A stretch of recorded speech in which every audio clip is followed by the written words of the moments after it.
Thank you, Rob. And yeah, my regiment was one of the many regiments at Crimea War. It was helped by the French and the Turkish, which is an interesting position in history, as I was in Turkey only last week working with our Turkish friends to deal with Russia in Ukraine and obviously helping with the grain. So old alliances die hard, and I think there are certainly lessons from that. Can I thank Dr. Sarah Asbridge and RUSI for hosting this event? Obviously, RUSI is an incredibly old institution, almost as old and as esteemed as the British Army. And I'm delighted that Dr. Rob Johnson has recently been appointed as director in my office for net assessment and challenge, and that's exactly the task that he's going to be put to, which is challenging many of you in this room about the choices you make, and challenging me, I hope, about the political and policy decisions that I make as well. So I'm delighted to welcome you to the Ministry of Defence, and definitely don't hold off on the challenge. Ruthless challenge and self-criticism is one of the things that should make our army world leaders. It certainly does in some of our units, and I think it's something that we should embrace. There is nothing wrong with hearing your criticism or your critique. Indeed, it's a young platoon commander is always foolish to ignore the old guardsman at the back of his tab across the country to tell you you're going in the wrong place. Some of my colleagues used to ignore those guardsmen and end up hours, probably still there on the Brecon Beacons as I speak.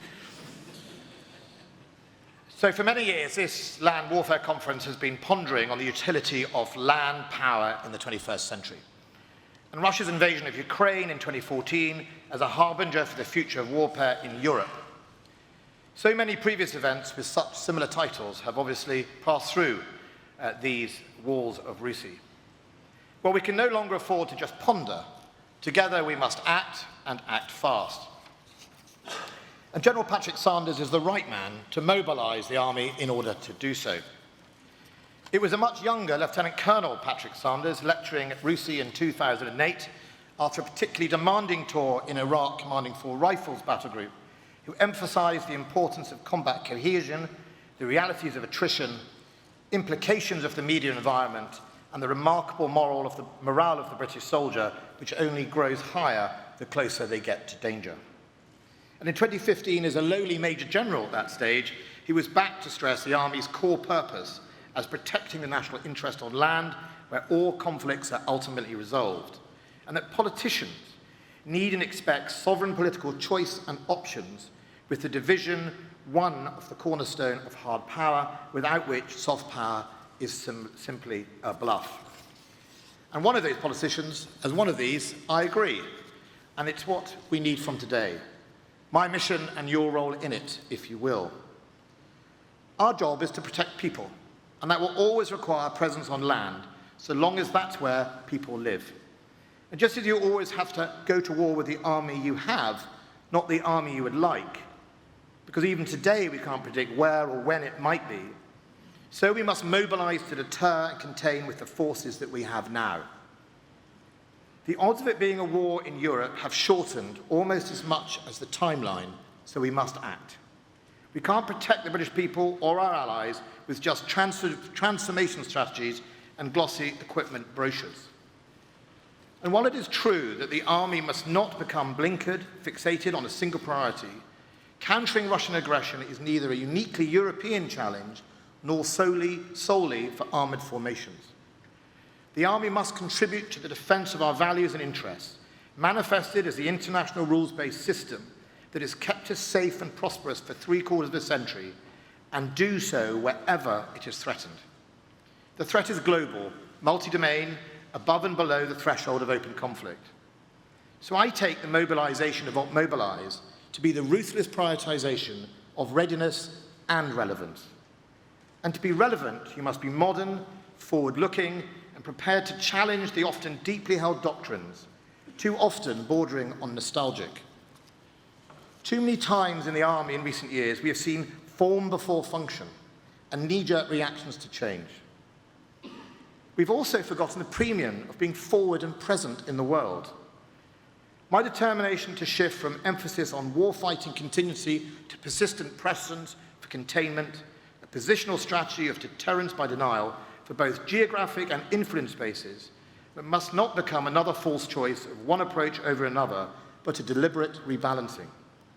We must always be ready to fight, wherever positioned and whichever domain, and in doing so, contain the Kremlin's aggression, because it is increasingly clear that President Putin cannot be deterred by threat of punishment or the costs imposed upon his people. As Minister Shoigu told me himself while I was in Moscow earlier this year, no one can suffer like the Russians. There is almost a perverse pride in that suffering, and I believe that is what distinguishes us and our allies from Putin's regime. We serve our people to prevent and prevent suffering, while they exploit innocent people suffering in the service of imperialist ambitions. Putin must be contained, sealed off from their sources of influence, of funds and technological capability. But he and his government must also be made to be utterly transparent. A light shone through them, and every one of their lies, every corrupt practice, every immoral deed exposed to the world and to the Russian people, as they too suffer from such tyranny. We will not be able to deliver this unless we are honest about our own historical failures in army leadership, in the Ministry of Defence, and yes, in political leadership. And I've seen it from all perspectives. It was a summer morning in July 1991 when me and my fellow young officers on the platoon commander's battle course were summoned onto the drill square to be told details of options for change, the government of the day's response to the end of the Cold War. I was lucky. While my regiment was losing just a single battalion, it was not disappearing altogether. Some of those around me, fresh out of Sandhurst with new regimental berries, were not so lucky. In 1991, the world had reason to be optimistic. The Soviet Union had collapsed. Al-Qaeda was just a glimmer in the eye of a small religious cohort, and China had not yet appeared on the world stage. So it was right for the government of the day to review the defence spending and the defence postures. And yes, that meant the Treasury seeking a peace dividend in exchange for the decades of investment in large static formations in Germany. The problem was and is that successive governments, both Labour and Conservative, have kept coming back for that dividend. They've gone from being investors to corporate raiders, which is why I was pleased when this Prime Minister reversed that trend by investing £24 billion in a record settlement. I've now been both the Security Minister and the Defence Secretary for over 6 years. I've been read in, briefed, informed of our adversaries' intentions, their plots, their capabilities on almost a daily basis. I've read hundreds, if not thousands, of secret or top-secret documents over the last 3 years. And so I'm intimately aware of the threat we face and the direction of that threat. Security obviously prevents me from sharing the details of many of these documents and intelligence reports. But I can say, however, that the mainstream have consistently underestimated Russia's appetite for aggression, almost forgotten Al-Qaeda wrongly, missed the rise of China, and comforted ourselves that cyber is at least out of sight and therefore out of mind of the average voter. Outside the world of security and defence, that could be true, applied to many people not in the circle of the reading. We have done our best to meet some of that, the National Cybersecurity Centre, investments in new defence capabilities, but not in resilience across government as we've seen and COVID has exposed. While we meet our commitments, we've also made some good decisions in order to maximise our outputs. We are, like many in Europe, treading a fine line, however. Defence has become a constant competition between capabilities and mass, between one domain or another, and commitments have been made without any real honesty as to the cost 20 years down the line. Take, for example, the aircraft carriers. Announced with fanfare by Gordon Brown in 1998 and completed 20 years later. At the early stages, there was no honesty as to the financial costs, opportunity costs, or required enablers, and what that would mean for the rest of defence in the long term. And like so many projects, there was an inherent culture of someone else will pay further down the line.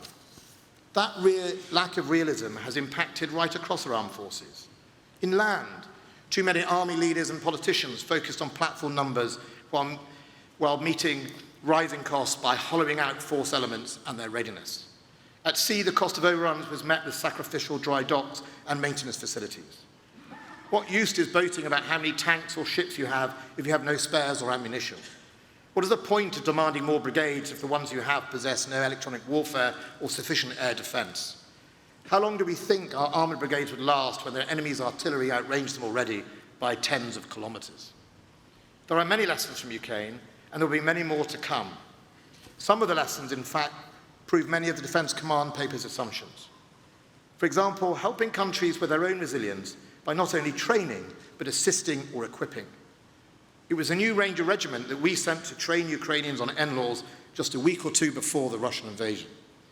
And Future Soldier, while reducing infantry units, did invest more in deep fires and EWSI.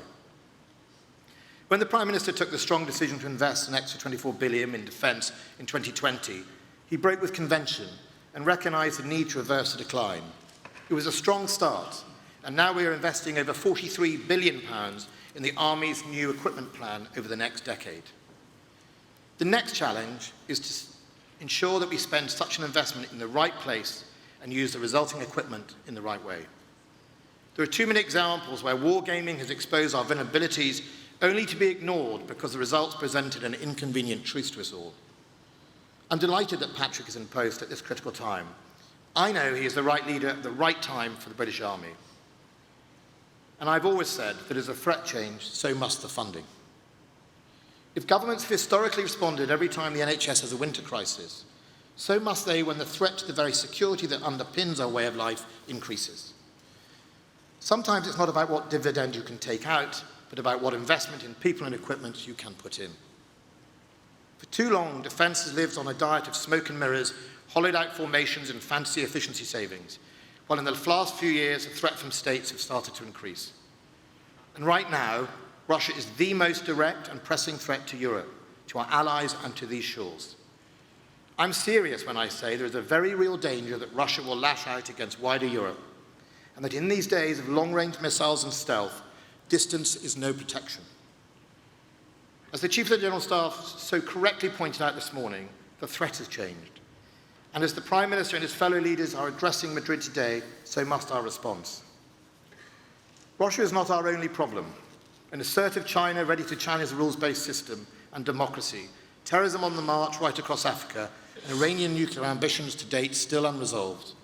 The threat is growing and is global and is multi-domain. And it is now time to signal that peace dividend is over and investment needs to continue to grow. Before it becomes too late to address the resurgent threat and the lessons learned in Ukraine, it is time to mobilise, to be ready and to be relevant. Thank you.